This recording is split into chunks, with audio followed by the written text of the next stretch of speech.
Here he is, There the guy he who is. made that catch, the catch of the year, the catch of the decade, the catch of the century, the catch of a lifetime. Oh, man. Justin Jefferson. Can you get what the a catch day blown that up was. and send him an autograph What a picture? day that Yeah, was. I need to, huh? Yeah, I you need to. It's your fanboy over here. Hey, I'm Official. not even gonna try to hide it. I don't give a shit. I've been waiting a long time for this. No, I was joking before we came on. I got to live with this guy, Mr. Vikings fan. And it's just every moment me and you were laughing because it's just throw it to Justin Jefferson. I don't know why he didn't throw it to Justin Jefferson there. Well, Mike, he had 4 guys on him. Yeah, but you just throw it up to him. It doesn't matter. It's Justin Jefferson. But that's what happened in that moment, right? Kirk told you, I'm Correct. bringing it your way. Game's That's on the right. line. You jumped up and caught it. You proved you could do it. Yeah. I mean, that's what we've been talking about the whole year. Just having that trust in me, giving me that opportunity to go make a play for us. And during that time, we needed a play. 4th and 18. You can't really do too much. There's not much that you can do. Everybody's going to drop back. Everybody's going to sit at the yard markers. He just told me he was going to throw it up to me, giving me an opportunity.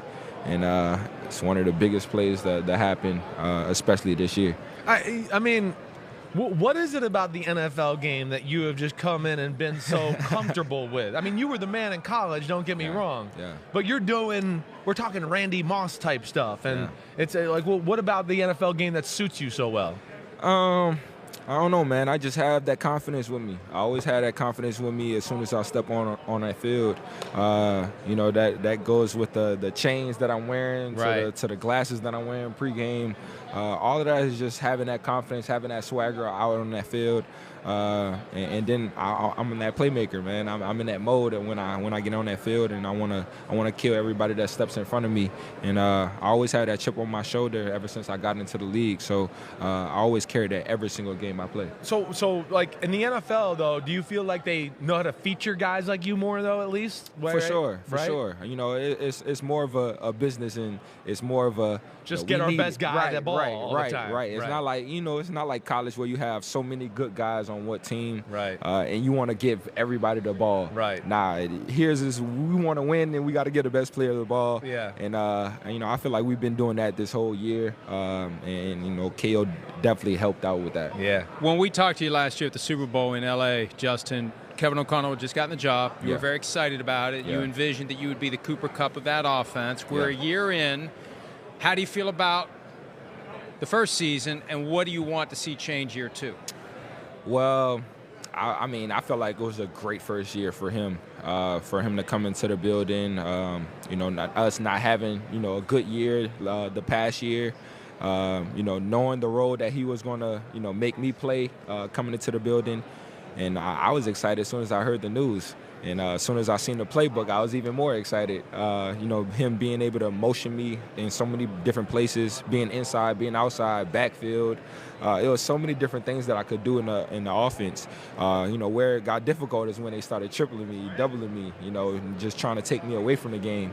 And that was when, it was his hardest moments, trying to figure out ways to, give me the ball being doubled. So, I mean, it's difficult for him, trying to find those ways, but I feel like he did a great job, and we're going to be even better next year. Well, all right, let's get to the elephant in the room then. Just getting double, 4th and 8, right? Because I tried to explain, at least through the quarterback perspective, right? Like they were playing a coverage on you on that play where there was 2 people on you, right? All right, and doesn't matter. Right.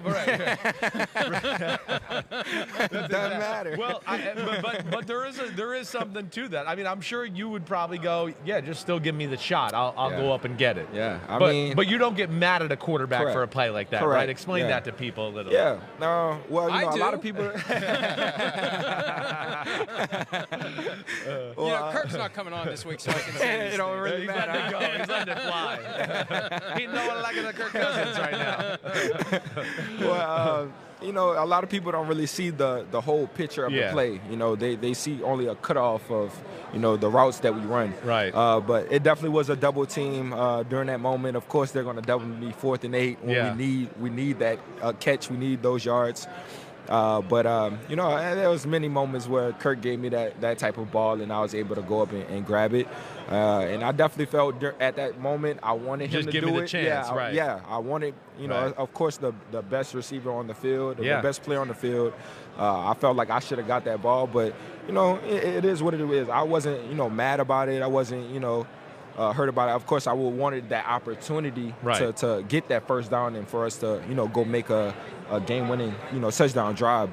But you got it. You understood what he had to do. I understood. I was double teamed. He had Dexter Lawrence bearing down on him. It's a tough throw to make. Right.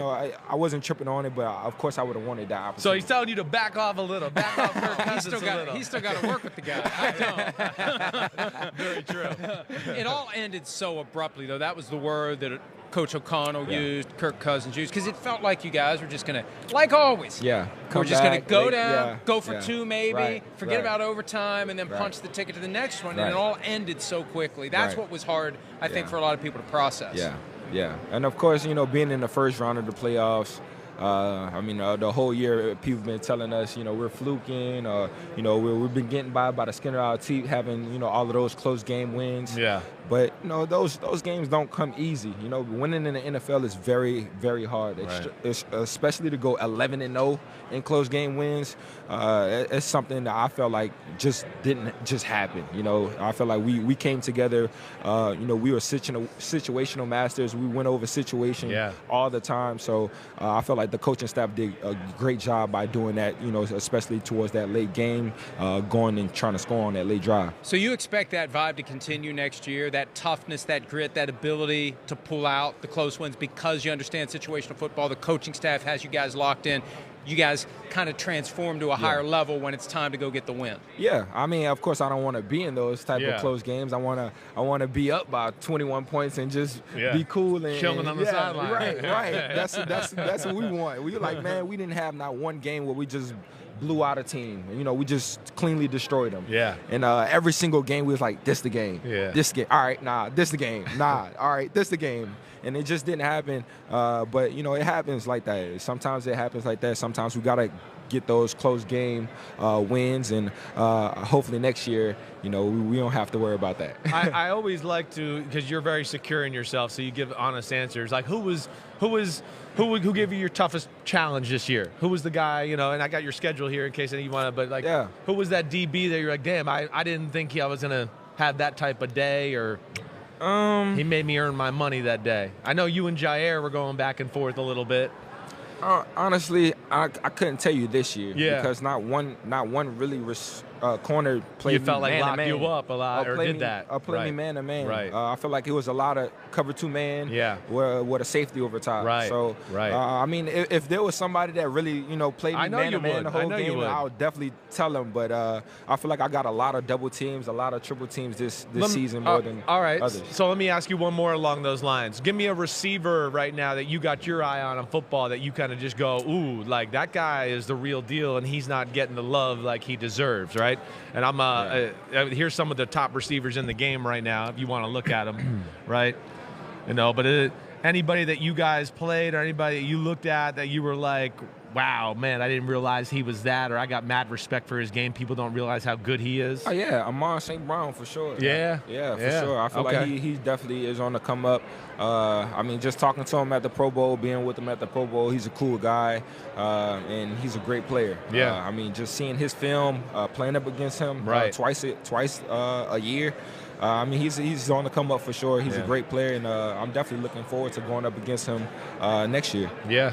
Chris and I both believe that receivers are the best athletes on the field, best athlete than any professional sport. The ability to run explosively, get open, hand-eye coordination, track the ball, get it. But you have one thing that is unparalleled in my 50 years of watching football, and that is you hold on to it no matter how hard they hit you. Yeah. Do you practice that? Where does that come from? No matter how hard they blast you, no matter how hard you hit the ground, that ball never pops out, and people would understand it. Sometimes the ball's going to come out. It never does. It's very hard to practice that because you don't practice. You don't get hit like that. Right. You don't practice just getting hit.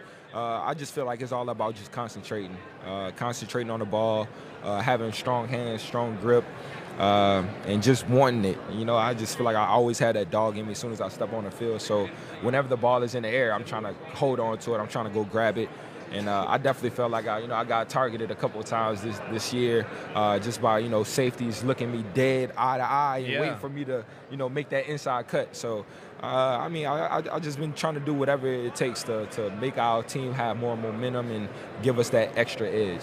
Watching the Giants game in the postseason, it felt like they were coming at you extra early. 2-3 guys. Right away, he was all worried about his baby. Hey, they're hitting my guy. They're hitting Justin Jefferson They're hitting my today. guy. Did you feel that on the field? Did you think they were doing that? I mean, I feel like it's been like that every team we play. I feel like the Jets was even one of them. I got hit 3 times that game as soon as I touched the ball. So, everybody's been focusing on me, trying to take me out the game. Not in a dirty way, but just physically, just not trying to let me get over 100 yards, giving me that impact of the game. It is what it is. When you have that target on your back, everybody's trying to take you down. Everybody's trying to make that hit on you. But we gonna keep moving. And after you get hit like that, you get to go home and lay down in your sleep number bed and recover. Correct. Right? Baby. Correct. Having the best sleep of my life. Tell us more about it. Yeah. Last year we was talking about the same thing. Partner up with Sleep Number. Again, it's the same thing. Being able to partner up with them for the second year. It's always great to sleep in that bed, having quality sleep, being able to track the amount of sleep that you're having each night, and even long periods of time. So it's definitely, the better sleep, the better performance. I got to get one. I really do. I'm very intrigued by them. 80% of the NFL players are getting on them right now, right? So right. It's definitely the thing. When you're in the Sleep Number with your significant other, are you a big spoon kind of guy or a little spoon kind of guy? Which one are you there? I'm a little spoon, man. Yeah, I like it. See, spoon. look at that. I like to get warm. I like to be toasty. You want her holding you. You're like, okay, I like it. So tonight, you're probably going to win the Offensive Player of the Year award. I voted for you. I got one of the votes. Appreciate that. And we give out our own awards at PFT. Really? And I voted for you see, too, he didn't know. So you know. He didn't know. I did. You are and we my both have website. votes. You're our Offensive Player of the Year. So we've kind of started a thing, even though this is going to get expensive very quickly. Whatever you want as a prize, we'll send it to you. So what do you want? Christian McCaffrey asked for a putter. So now he's on the hook for a putter. So, and you're a Viking. Make this count, man. No. I mean, don't like for a car or something. But as much as you can, push the limit here. I'm a PC gamer, man. I'm gonna need me a PC, dog. Oh, what do you need? A new PC. A new PC? Yeah. What kind? I'm gonna have to get. I'll get back to you on that. All right, send it to me. I love it. Ain't no brand new car, nothing. So you ain't gotta come out your paycheck. Hey, let me tell you. You win a Super Bowl, I'll buy you a car. Okay, that's a bet. Guaranteed. Hey, y'all heard it now. I'm gonna get a new car. It's probably gonna be a Lamborghini or a Bugatti. Yeah, that's right. And I'm going for a ride on Mike's money. Right. All right. I like it. Justin Jefferson, awesome work this year. Appreciate you. All the best. Go get that ring next year. Yes, We don't want to sir. see you Yes, here sir. next year. For sure. I say that I to a said bunch that of last guys. year, man. I don't want to see you here next year. For sure. All right, Appreciate we'll be you back having with me, more man. PFT Live right after this.